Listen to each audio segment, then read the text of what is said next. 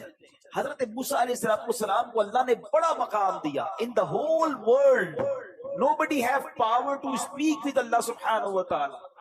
حضرت موسیٰ سے پہلے کوئی ایسا نہیں تھا جو اللہ سے بات کر سکے بلا واسطہ، ڈائریکٹ ہے. آپ کو کلیم اللہ کہا گیا اور آپ اللہ سے بات کرنے کوہ طور پر جاتے تھے. کیسا مقام تھا؟ ان کو فیل کیسا ہوتا ہوگا کہ اس پوری کائنات میں I am one and only who can speak، جو اللہ کریم سے بات کر سکتا ہے، جس نے یہ کائنات بنائی ہے. اب دل میں تمنا جاگی، مولا کلام کی سعادت دی ہے، اب اپنا دیدار بھی کرا دے. رب ارنی، اے اللہ تجھے دیکھنا چاہتا ہوں. ارشاد کیا ہوتا ہے؟ لن ترانی، اے موسیٰ تم مجھے دیکھ نہیں سکو گے. پھر ارشاد فرمایا کہ اے موسیٰ اس پہاڑ پر ہم اپنی تجلی نازل کرتے ہیں، اگر یہ پہاڑ اپنی جگہ پر رہا تو پھر تم دیکھ پاؤ گے. مگر جب اس پہاڑ پر یعنی کوہ طور پر تجلی ڈالی گئی تو پہاڑ جو ہے وہ ریزہ ریزہ ہو گیا. حضرت موسیٰ بھی اس تجلی کو برداشت نہ کر سکے اور بے ہوش ہو گئے. کلیم اللہ کی تمنا بھی دیکھنا ہے. کہا گیا لن ترانی، آقا آرام کر رہے ہیں اور بلایا جا رہا ہے. سلام و سلام میں ایک شعر سنتے ہیں، آج ذرا تسلی سے سمجھ لو اس کو. کس کو دیکھا یہ موسیٰ سے پوچھے کوئی، آنکھ والوں کی ہمت پہ لاکھوں سن. یہ سفر کہاں کا تھا؟ یہ کتنا بڑا سفر تھا. حاضری دینی تھی بارگاہ الہی میں، جنت کا مشاہدہ کرنا ہے، آسمانوں کی سیر کرنی ہے، فرشتوں کی بارات آئی ہے لینے. تیاری کیسی کروائی گئی؟ نبی پاک کو حتیم میں لایا گیا. کعبہ مشرفہ کا وہ حصہ جو کعبے کا ہی حصہ ہے، اللہ کریم وہاں بھی بار بار حاضری عطا فرما. حتیم میں لایا گیا، وہاں نبی پاک کے سینہ اقدس کو چیرا گیا اور اس میں نور کی برسات کی گئی، حکمتیں داخل کی گئی. پھر سینہ اقدس کو بند کر دیا گیا. آج لوگ کہتے ہیں سائنس نے بڑی ترقی کر لی ہے، اوپن ہارٹ سرجری ہوتی ہے. سنو، 1450 سال پہلے ایک بار نہیں، نبی پاک کی 4 بار اوپن ہارٹ سرجری ہوئی. مگر یہ کیسی سرجری تھی؟ نہ کوئی ٹانکے کا نشان ہے، نہ کوئی تکلیف ہے. آقا دیکھ رہے ہیں کہ دل کو باہر نکالا گیا ہے اور نبی پاک کے سامنے نور ڈالا جا رہا ہے. اللہ اکبر، یہ بھی نبی پاک کا معجزہ ہے. اور پھر وہ سفر شروع ہوتا ہے. اب نبی پاک مکہ پاک سے بیت المقدس جاتے ہیں. سبحان اللہ. بیت المقدس کا سفر یہ براق پر کیا جاتا ہے. براق کی بات بھی سن لو، ہے جو اتنا پیارا مہمان ویسی سواری بھیجی جاتی ہے نا. اگر کوئی بہت بڑی شخصیت ہو تو اس کو ذرا اچھی گاڑی میں بلایا جاتا ہے، نارمل بندے کو کہا جاتا ہے آپ آ جائیے گا، ٹھیک ہے. اور بہت ہی زیادہ معزز ہو بندہ کہتا ہے کسی دوست کی اچھی والی گاڑی لے کے بھیجوں، اتنی بڑی شخصیت ہے، اس کے سٹینڈرڈ کی کوئی سواری ہونی چاہیے. اللہ نے اپنے پاس اپنے حبیب کو بلانا ہے، سواری بھیجی، جنتی سواری، براق. اچھا، براق جو تھا اس کی سپیڈ کیا تھی ذرا سنیے گا. حدیث میں مضمون ملتا ہے کہ براق کی سپیڈ اتنی تھی کہ جدھر نگاہ پڑتی تھی ادھر اس کا پیر پڑتا تھا. یعنی اگر آپ سوچیں کہ اگر آپ بالکل کھلے میدان میں کھڑے ہو جائیں یا سمندر پہ چلے جائیں تو کتنے دور تک ہماری نظر جاتی ہے. جدھر تک آئی سائٹ جاتی تھی ادھر وہ ایک قدم رکھتا تھا، اگلا قدم ادھر رکھتا تھا، دوبارہ آئی سائٹ جدھر جاتی تھی. اتنی سپیڈ سے یہ ٹریول ہوا. اور سبحان اللہ، براق کے اندر ایک زبردست شاک آبزرور بھی تھا. لوگ کہتے ہیں گاڑی وہ اچھی جس پہ جھٹکے نہ لگے، ذرا اسموتھ ڈرائیو ہونی چاہیے. دیکھو اللہ نے اپنے حبیب کو بلایا تو کس شان سے بلایا. جب یہ براق اوپر کی طرف جاتا تھا نا، آسمان کی طرف، اب دیکھیے گھوڑے پہ اگر آپ بیٹھے ہوں اور گھوڑا اونچائی کی طرف جائے تو آپ پیچھے ہو جاتے. تھوڑی تکلیف ہوتی ہے نا انسان کو، کیونکہ گھوڑا اوپر جا رہا ہے. تو روایتوں میں لکھا کہ اس کے پچھلے پیر بڑے ہو جاتے تھے. جب یہ اوپر جاتا تھا تو پچھلے پیر بڑے ہو گئے تاکہ اس کی پشت سیدھی رہے، نبی پاک کو سواری میں تکلیف نہ ہو. اچھا، جب یہ براق نیچے اترا، اب کوئی گھوڑا نیچے اتر رہا ہے آپ آگے کی طرف ہو جائیں گے، پھر ڈیفیکلٹی ہوگی. فرمایا جب نیچے اترا تو اس کے اگلے پیر اونچے ہو جاتے تھے. یہ وہ فلیکسیبلٹی تھی کہ حبیب کو بلایا ہے تو کوئی تکلیف نہ پہنچے، کس شان سے سواری بھیجی گئی. اللہ اکبر.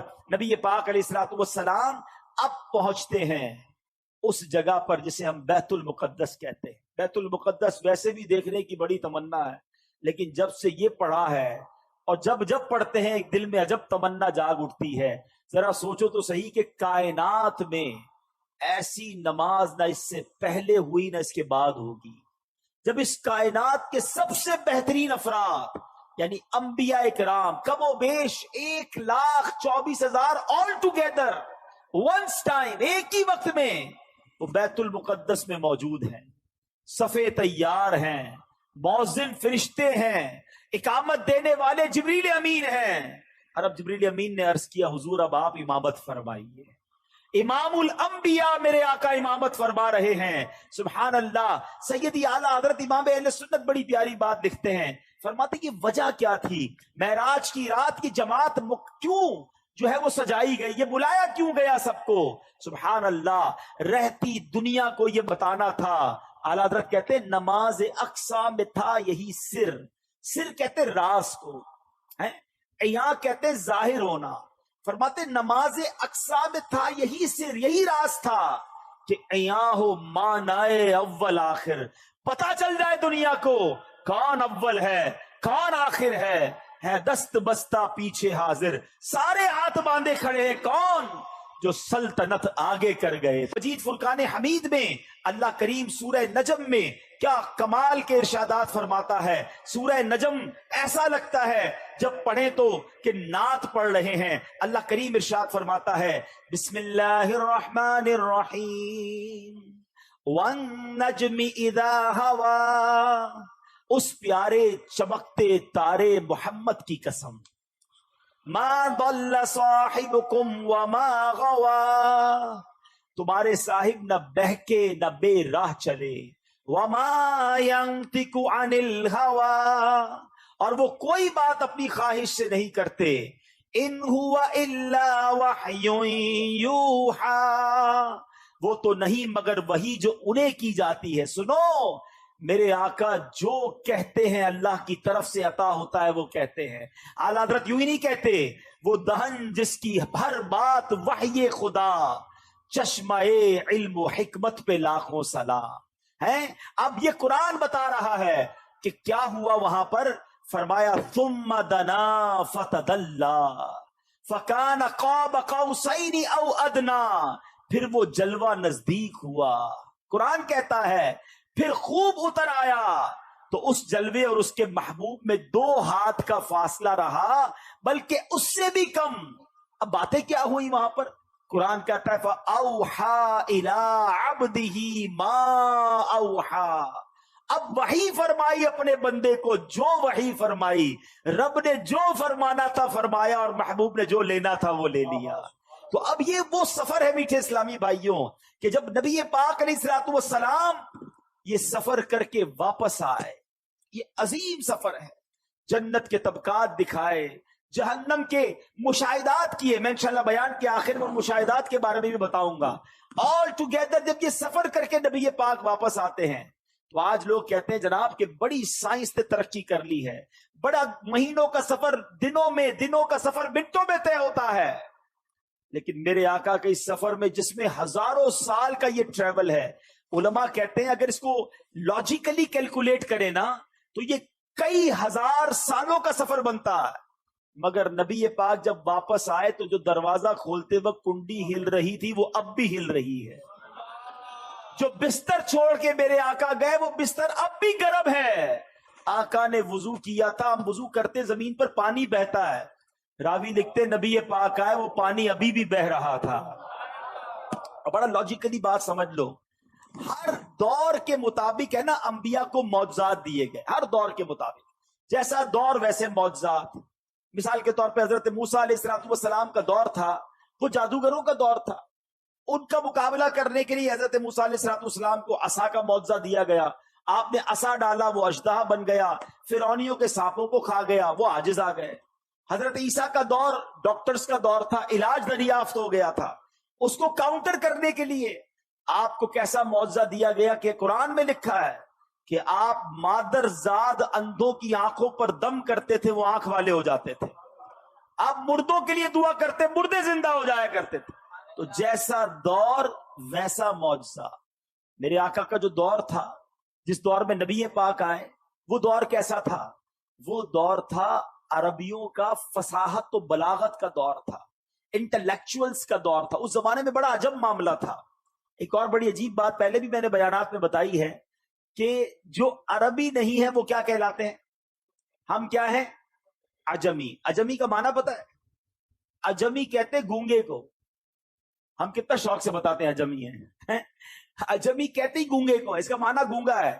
یہ عربیوں کا ایک زوم تھا، عربیوں کا ماننا یہ تھا کہ عربی بول سکتے ہیں، یہ عجمی باقی سارے گونگے ہیں. ان کو اپنی زبان پر اتنا ناز تھا.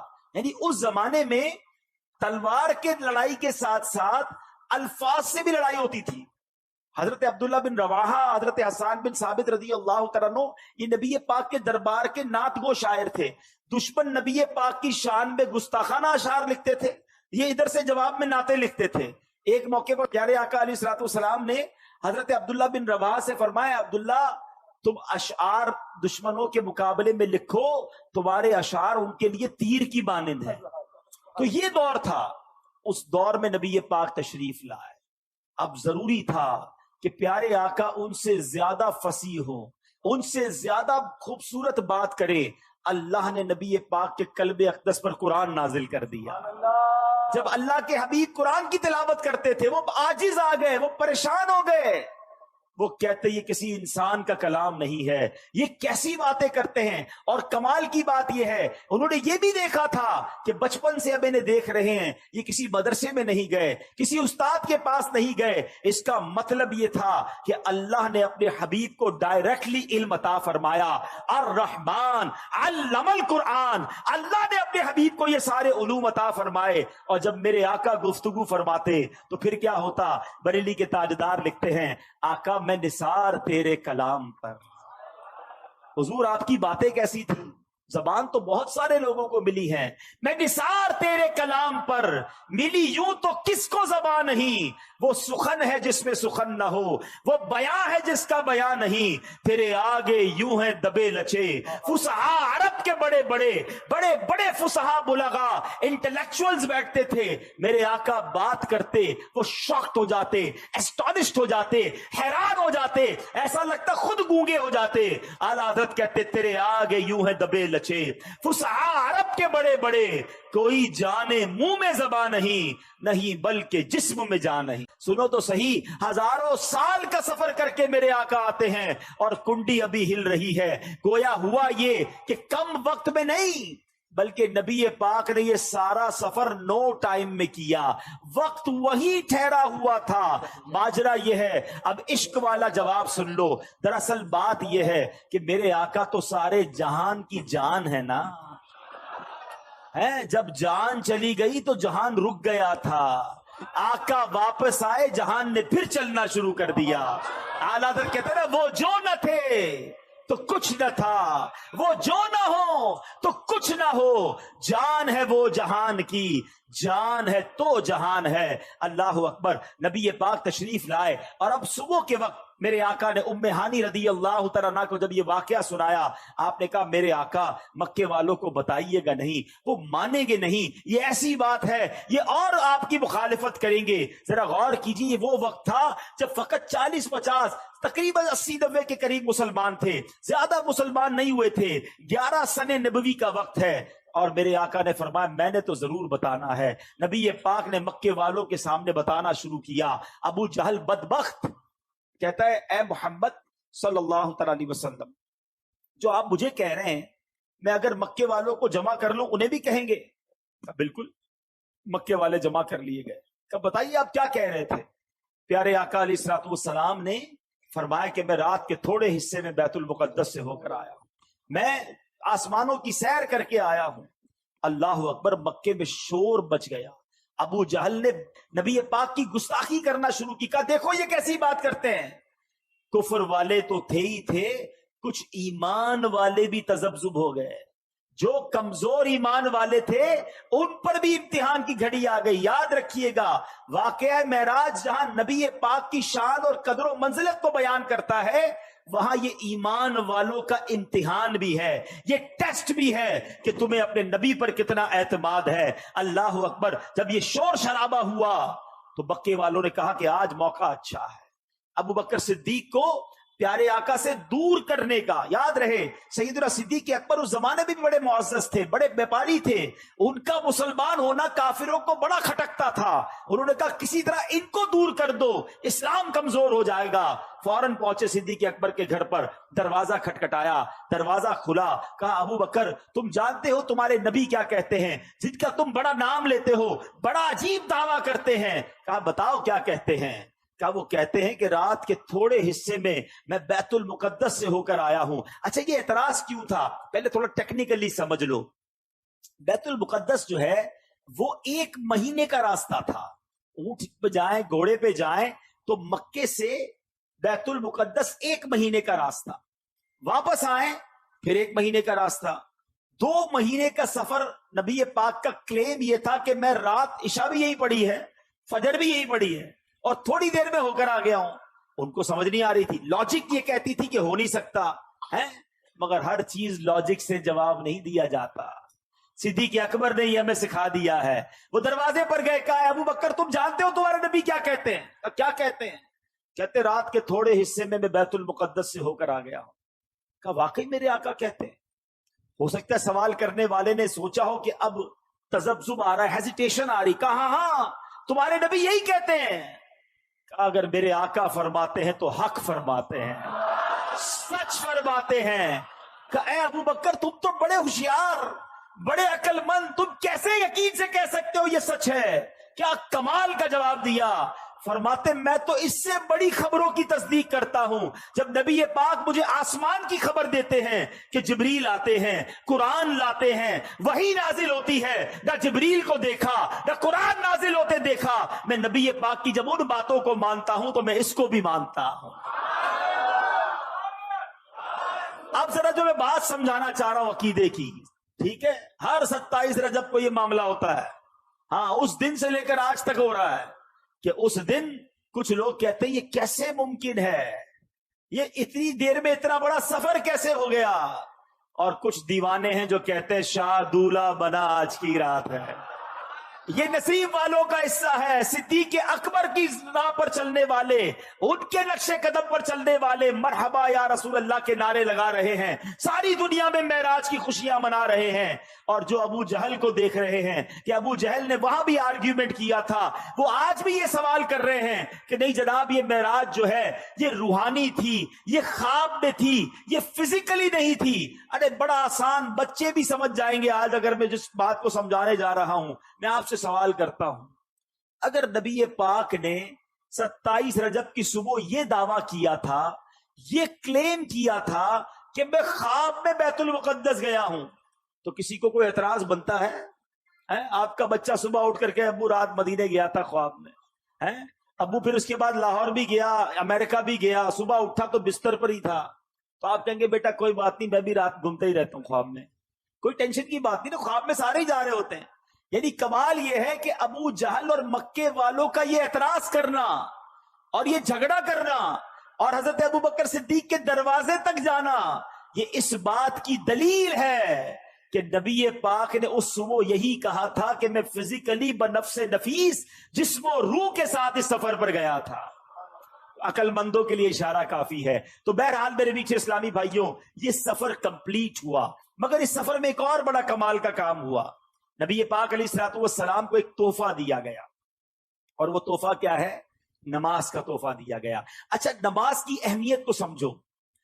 اور احکام جو ہے نا شریعت کے، وہ زمین پر جبریل امین لے کر آئے. حج، روزہ، زکوٰۃ، بہت سارے احکام وہ آسمان سے جبریل امین آتے تھے. مگر نماز کی اہمیت سمجھو کہ نبی پاک کو عرش پر اور اس کے بھی آگے بلا کر یہ تحفہ دیا گیا. یہ تحفہ وہاں دیا گیا تاکہ اندازہ ہو کہ اس کی اہمیت کیا ہے. مگر جب میرے آقا واپس آ رہے ہیں تو حضرت موسیٰ علیہ الصلوۃ والسلام سے ملاقات ہوگی کہ اے محمد صلی اللہ علیہ وسلم، رب کی بارگاہ سے کیا لائے ہو؟